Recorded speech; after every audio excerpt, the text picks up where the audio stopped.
Safari politik Anies Baswedan dijegal sana-sini. Ada yang takut Anies jadi presiden. Tahun 2024 masih jauh. Anies Baswedan sudah memulai safari politiknya sebagai capres yang diusung oleh Partai Nasdem. Meski begitu, safari politik Anies menghadapi berbagai kendala, termasuk soal pencabutan perizinan, saat akan menggunakan tempat yang sudah dipesan sebelumnya. Misalnya di Aceh, izin tempat penyelenggaraan acara dicabut oleh Dinas Kebudayaan dan Pariwisata. Lalu di Riau, tempat penyelenggaraan acara terpaksa dipindahkan karena saat bersamaan akan digunakan pemerintah daerah.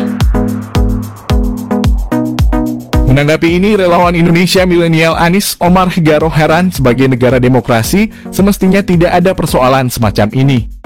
Kalau alibi larangan karena kampanye apa belum ada aturannya dan belum masuk tahapan.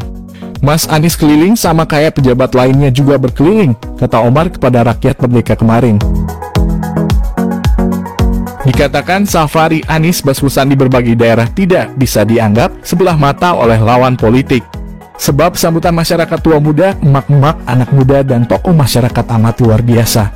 Di tengah ekonomi yang sulit, orang mau berbondong-bondong menemui tokoh idolanya, sembari membawa harapan agar Indonesia menjadi lebih baik.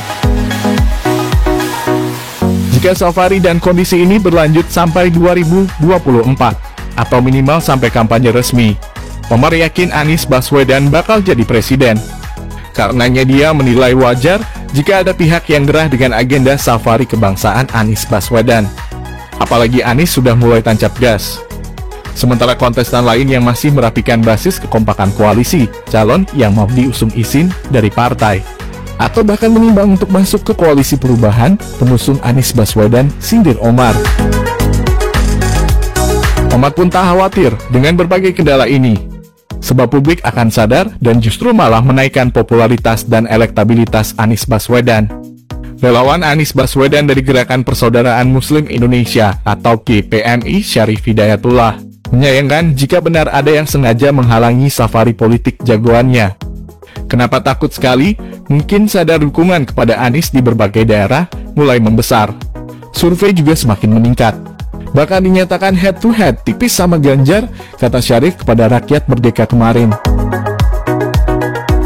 Untuk diketahui, hasil survei teranyar Lembaga Indikator Politik Indonesia menyebutkan, dalam simulasi 3 nama capres, Gubernur Jawa Tengah Ganjar Pranowo meraih angka 33,9%, Anies Baswedan 32,2%, sedangkan Ketua Umum Partai Gerindra Prabowo Subianto 23,9%.